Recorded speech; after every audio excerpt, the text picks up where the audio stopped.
Dalam zamannya majulah berperang Nebukadnezar, Raja Babel. Lalu Yoyakim menjadi takluk kepadanya 3 tahun lamanya. Tetapi kemudian Yoyakim berbalik dan memberontak terhadap dia. Tuhan menyuruh gerombolan-gerombolan Kasdim, gerombolan-gerombolan Aram, gerombolan-gerombolan Moab, dan gerombolan-gerombolan Bani Amon melawan Yoyakim. Ia menyuruh mereka melawan Yehuda untuk membinasakannya sesuai dengan firman Tuhan yang diucapkannya dengan perantaraan para hambanya, yaitu para nabi. Sungguh, hal itu terjadi kepada Yehuda sesuai dengan titah Tuhan untuk menjauhkan mereka dari hadapannya, oleh karena dosa-dosa Manasye setimpal dengan segala yang dilakukannya. Dan juga oleh karena darah orang yang tidak bersalah yang telah ditumpahkannya, sebab ia telah membuat Yerusalem penuh dengan darah orang yang tidak bersalah, dan Tuhan tidak mau mengampuninya. Selebihnya dari riwayat Yoyakim dan segala yang dilakukannya, bukankah semuanya itu tertulis dalam kitab sejarah raja-raja Yehuda? Kemudian Yoyakim mendapat perhentian bersama-sama dengan nenek moyangnya. Maka Yoyakim, anaknya, menjadi raja menggantikan dia. Raja Mesir tidak lagi keluar berperang dari negerinya, sebab Raja Babel telah merebut segala yang termasuk wilayah Raja Mesir, mulai dari sungai Mesir sampai ke sungai Efrat. Yoyakin berumur 18 tahun pada waktu ia menjadi raja, dan 3 bulan lamanya ia memerintah di Yerusalem. Nama ibunya ialah Nehusta binti Elnatan dari Yerusalem. Ia melakukan apa yang jahat di mata Tuhan, tepat seperti yang dilakukan ayahnya. Pada waktu itu, majulah orang-orang Nebukadnezar, Raja Babel, menyerang Yerusalem dan kota itu dikepung.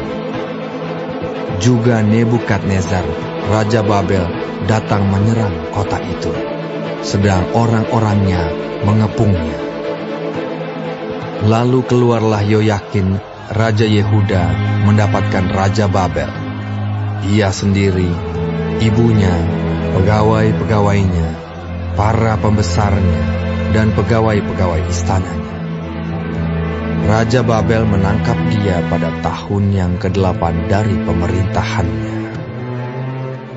Ia mengeluarkan dari sana segala barang perbendaharaan rumah Tuhan dan barang-barang perbendaharaan istana raja.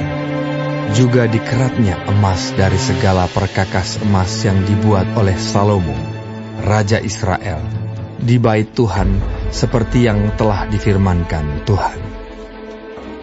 Ia mengangkut seluruh penduduk Yerusalem ke dalam pembuangan, semua panglima dan semua pahlawan yang gagah perkasa, 10.000 orang tawanan, juga semua tukang dan pandai besi. Tidak ada yang ditinggalkan, kecuali orang-orang lemah dari rakyat negeri.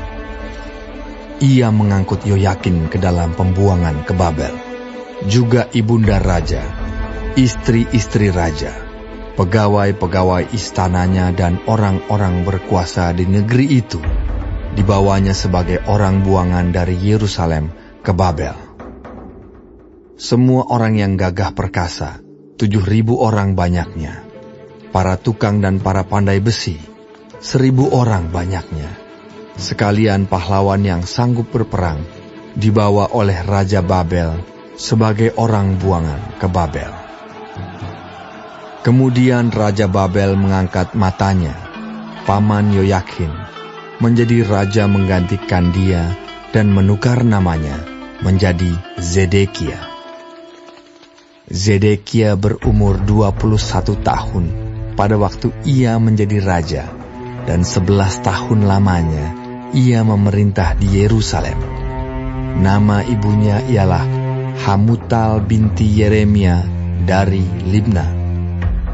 ia melakukan apa yang jahat di mata Tuhan, tepat seperti yang dilakukan Yoyakim. Sebab oleh karena murka Tuhanlah terjadi hal itu terhadap Yerusalem dan Yehuda, yakni bahwa ia sampai membuang mereka dari hadapannya. Zedekia memberontak terhadap Raja Babel.